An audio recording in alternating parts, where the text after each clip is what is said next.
जी हाँ, चंगे प्रभाव देखने ਨੂੰ ਮਿਲੇ ਹੈ। ਪਹਿਲੇ ਜਿਹੜੇ ਟ੍ਰਾਇਲ ਕੀਤੇ ਗਏ ਨੇ, ਲੇਕਿਨ ਸਵਾਲ ਪੂਰੀ ਦੁਨੀਆ ਦਾ ਇੱਕ ਹੀ ਹੈ। ਹਰ ਕਿਸੇ ਦਾ ਇੱਕ ਹੀ ਸਵਾਲ ਹੈ ਕਿ ਇਹ ਵੈਕਸੀਨ ਬਾਜ਼ਾਰ ਦੇ ਵਿੱਚ ਕਦੋਂ ਆਏਗੀ, ਕਦੋਂ ਇਹ ਇੰਜੈਕਸ਼ਨ ਜਿਹੜਾ ਲੋਕਾਂ ਨੂੰ ਦਿੱਤਾ ਜਾ ਸਕੇਗਾ।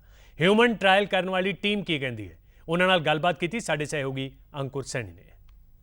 भारत बायोटेक द्वारा बनाई गई कोरोना की वैक्सीन का आज रोहतक पीजीआई में आधिकारिक रूप से ह्यूमन ट्रायल शुरू हो चुका है। पहले 3 लोगों को ये वैक्सीन दी गई है। हमारे साथ बातचीत करने के लिए डॉक्टर सविता, प्रिंसिपल इन्वेस्टिगेटर और उनकी टीम मौजूद है। हम कैसे 3 लोगों को वैक्सीन दी गई है और क्या प्रोसेस रहा है वो बताएंगे।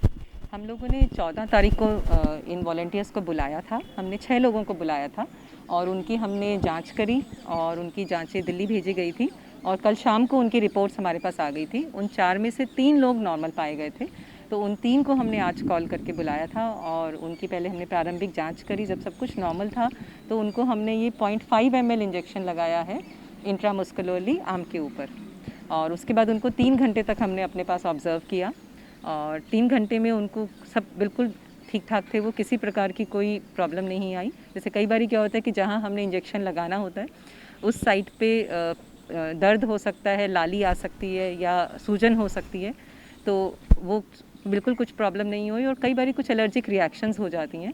तो तीनों के तीनों वॉलंटियर्स को कोई भी दिक्कत नहीं आई और तीनों बिल्कुल नॉर्मल हैं और 3 घंटे हमने उनको अपने पास ऑब्जर्वेशन में रखा एंड 3 घंटे के बाद हमने उनको घर भेजा है और अब हम अगले 7 दिन तक सुबह शाम उनको कॉल कर उनसे बातचीत करते रहेंगे कि अगर कुछ भी दिक्कत है तो वो हमें बताएं। और प्लस हमने उनको हमारी जो मेजर टीम है उसके 3 डॉक्टर्स के नंबर भी उनको दिए हैं कि अगर कुछ भी दिक्कत होती है उनको तो वो इमीडिएटली हमें कांटेक्ट करें और अगर जो भी उनको ट्रीटमेंट की या हेल्प की ज़रूरत होगी वो हम उनको प्रोवाइड करेंगे। तो अभी एंटीबॉडी लेवल कब चेक किया जाएगा? आपने आज वैक्सीन दी है उसके बाद?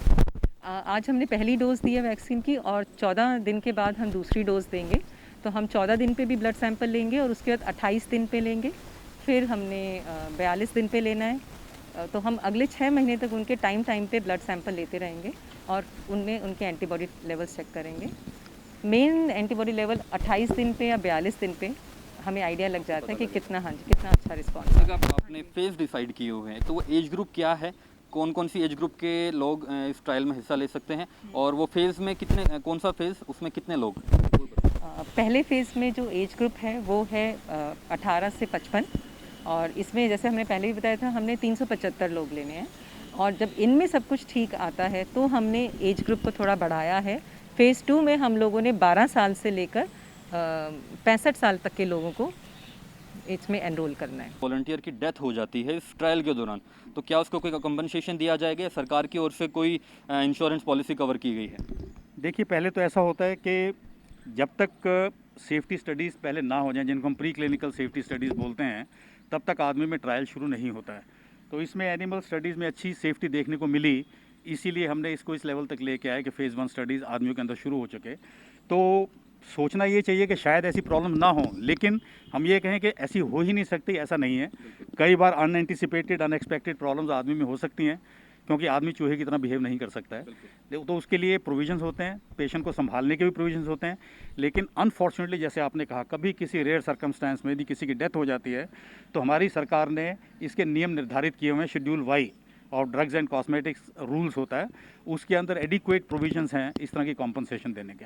तो गुप्ता साहब, कब तक मान के चलें कि ये वैक्सीन मार्केट में उपलब्ध होगी और लोग इससे छुटकारा पा सकेंगे कोरोना से?